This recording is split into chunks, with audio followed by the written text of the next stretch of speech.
you might be wondering, hang on a minute, Joe. Hang on. Hold on. Wait. Hang on. Stop. Stop. Stop. Stop. Hang on. Wait. Why? This is the first time I'm seeing this series. Why? Well, first of all, why are you uploading on a Wednesday? That's weird. You don't normally do that. 2, why have you started on episode 13? Why is all of this stuff already done? There's a simple solution. I did it on my other channel. The Wednesday thing is just because I don't want to be uploading a whole bunch of times on the same day. I'm already going to start doing that later. You'll see that. You'll see that later with MotoGP. Just wait for that. For this, I decided that I don't need my second channel. There's no point in having it, especially because it uploads on a different day to my main channel anyway, so it doesn't really make any difference, doesn't get in the way of anything. I've decided I'll put it on this channel. So if you want to see the course licenses being done, go to my Boy Blunder channel, which is linked on my main channel page. You should be able to find it fairly easily. It's the only channel that I have linked underneath Slimtar. So yeah, go on. I mean, don't go and watch those because I got very angry, and then I didn't drive very well. So hopefully we're gonna be changing that for the better this time out. Doing the races to get everything done. I'm playing this game so that when I get started on Gran Turismo 3, I can get a big whole wad of cash from importing the save file over to start off GT3 with, so it's less of a grind, so that I can get stuff done first try, if you see what I mean, just so that the game takes less time to do. Because no one wants to see someone play Gran Turismo for something like 2 years. Gran Turismo 3. You know, you don't want to see someone play the same game for years and years at a time, even though that's definitely what's going to end up happening. Even after I finish this game, there's going to be a huge gap before I actually get started on Gran Turismo 3, just because of like how long playing that will take and the way that I want to do it. So I need to try and remember which cars I've already driven in the course license challenges.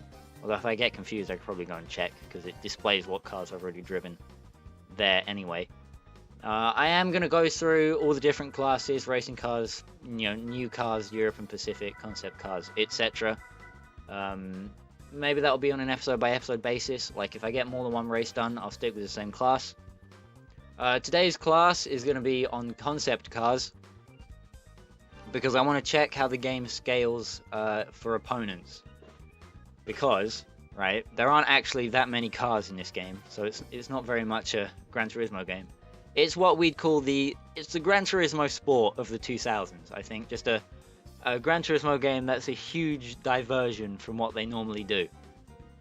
So I want to check how the AI opponent cars scale, just to make sure that I don't have to be driving like a Viper every week to be able to win. So I'm going to check by using a slow piece of shit with 142 horsepower. One of the more interesting cars in the game, although interesting in a genuine sense and not in the fake kind of interesting, air quotes around interesting, that a channel like HG Central might choose a car for, because their idea of lol interesting is a pink Beetle with a carbon fiber bonnet. It's not interesting. It's just, you know, it's fake. You know, it's interesting as you want it to be, but it's a game. And it just feels fake when that kind of thing happens. I don't know. I'm just trying to start beef, I guess. This is a car. This game has a bunch of cars you see around England a lot as well. I'll go over it later on. You got the Daihatsu Copen, which you always see debadged and in beige. This game doesn't have beige, and it doesn't have a debadged version of the Copen, but it does have it. I just wanted to point that out. That's a car that you see all around all the time, and you never know what it is. I shouldn't need Stability Manager. This car only has 142 horsepower. I probably won't even need traction control. So that's my introductions to this series for this channel done. I'm racing in the lease of the X220. Alright, so maybe it doesn't scale your opponents very well. I'll give the race a try just to see what happens. But if it doesn't scale my opponents properly, then we're going to be in trouble, which it doesn't look like it. Or it could have. 142 horse, you know, low horsepower isn't indicative of a slow car. I mean, my new bike, it's a 125, It feels like a fucking rocket ship compared to the 50cc bike that I was riding for the last 2 years. And it could definitely, at, you know, the age I am, 17, you know, either you're on a 125 or you're driving a piece of shit car, right? And the difference between a 125 and a piece of shit car is that a 125 will disappear off down the road before a piece of shit car has even got into second gear. And that's why I like it so much. I like to go onto, not really country lanes, but like really straight back roads and just full throttle it and see how fast I can get to. You know, even down the road that I live on, you know, I shoot up 3 gears and before I know it, I'm doing like 50 miles an hour. Although, in my defense, I've only been on the bike for 3 days, so I just need a little bit more time to get used to it, and then I'll be able to obey the speed limit, even when it doesn't particularly matter. I mean, I know it always matters to obey the speed limit, otherwise you might, like, crash and die. I don't know why I was doing it. That wasn't a very good voice for someone like would say that, but you know what I mean. So I guess it either does scale the AI, or because I'm only doing the low difficulty races to start with, hang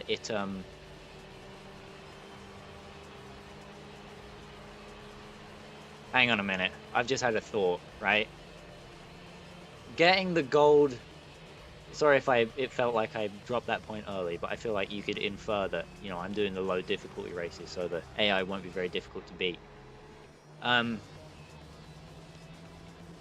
I'm getting the feeling, both that tonight's going to be a good night, and that I could skip out doing easy modo entirely, and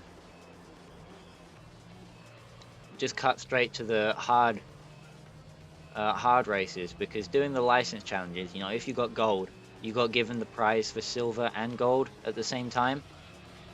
So, you know, I'm finna be thanking that if I just did hard, if I just got hard, as it were, then I'd be able to cut the amount of time I spend playing this game in half, potentially finish it today in this recording session. I don't know. I don't know. I'll do this first race on easy, on normal, sorry, and then I guess I'll do it again on hard, and then I'll do a race at the next track in line, and set that to hard straight from the off. You know, it'll only take like 2 minutes. And if it gives me, you know, because it should only give me 1 reward car for winning that, after I've got my trophy. Yeah, I get a prize.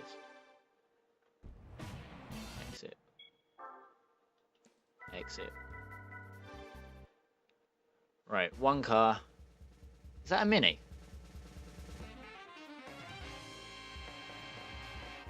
Yeah, it's a Mini. Yeah, it is a Mini. Okay, cool. I mean, not cool, it's not the right Mini, but it's still a Mini. So we'll do that race again on hard. Again, would you get both if you just skip straight to hard? Or would it just give you the hard car and you have to do it again on easy? Now I'm conflicted. Now I don't know. Now I'm not sure. Well, let's go again. Grab the hard car. Oops. Or the professional car, sorry. Normal and professional are the difficulty levels. So let's grab the professional car. Car that I'm going to race professional on. Which is going to be a... Wait, we're supposed to be choosing slow shitbox just to make sure everything balances right. So let's go for the worst car in the game. Or well, probably not the actual worst car in the game, but a pretty poor car. And just see if I get faced up against another whole bunch of shitboxes. Or if, because I'm going at professional level... Oh, okay, well... It couldn't balance me, it couldn't find a car as shit as a Copen. So it just put me against a whole field of Copens. So I guess it does balance, right? So that's that question answered. To be honest, I should have expected that to be the answer to that question. Next question to ask will be, is doing hard difficulty gonna cut the amount of time I spend playing this game down? More importantly, do I want to cut down the amount of time I spend playing this game? Will it be worth just going through and brainlessly unlocking everything at maximum speed? Or should I have, spend a little bit of time with it, drive a few more of the cars, to get more of a feel? I'll have to check what game I have lined up to play after I've completed this. And I'll make my decision based on how much I want to play that game. So in between this episode and the next one, I'll make my decision. That seems fair to me. Well, putting it up to a professional difficulty has promoted close racing. So is everyone driving the same car. That's helped promote close racing, I'll tell you that. We chop and change for the lead. I'm going to go for a move down the inside into the hairpin. He's come across to block me. He's gone back across to the other side of the track. I'm going to outbrake him and bump off him for the inside line. That should be the race, I imagine.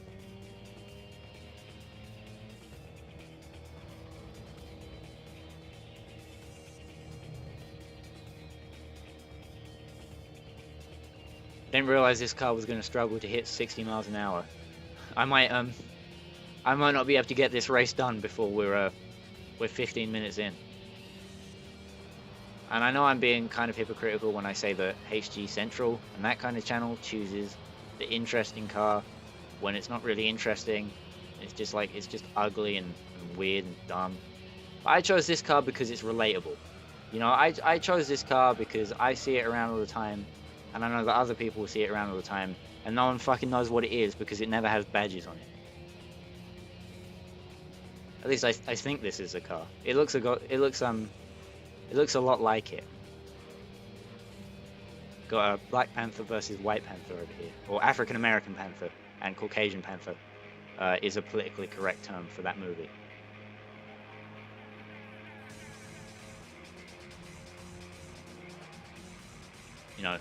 Same way you have the TV show African American Mirror.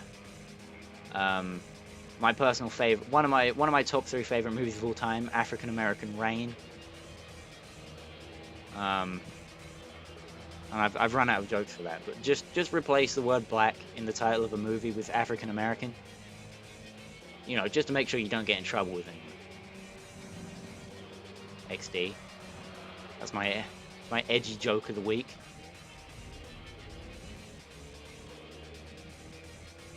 Well, I can get up the inside of him through the hairpin every time.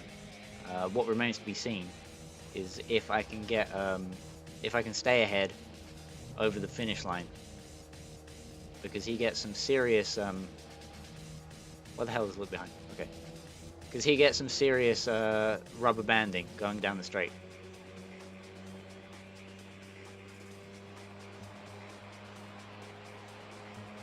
No, I can stay ahead. Okay, that's fine.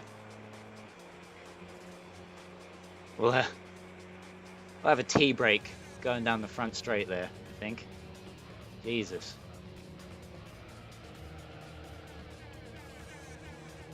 And I got distracted on my T-brake, and now I've fallen down to 3rd place. So, wasn't the best of ideas, certainly. But what can you do, eh? Really? I'll be able to take them both back in the hairpin and win the race. At a very relaxed pace. My 125, I know it can hit 60. Whether it could keep going to, was it like 110 kilometers an hour, 65?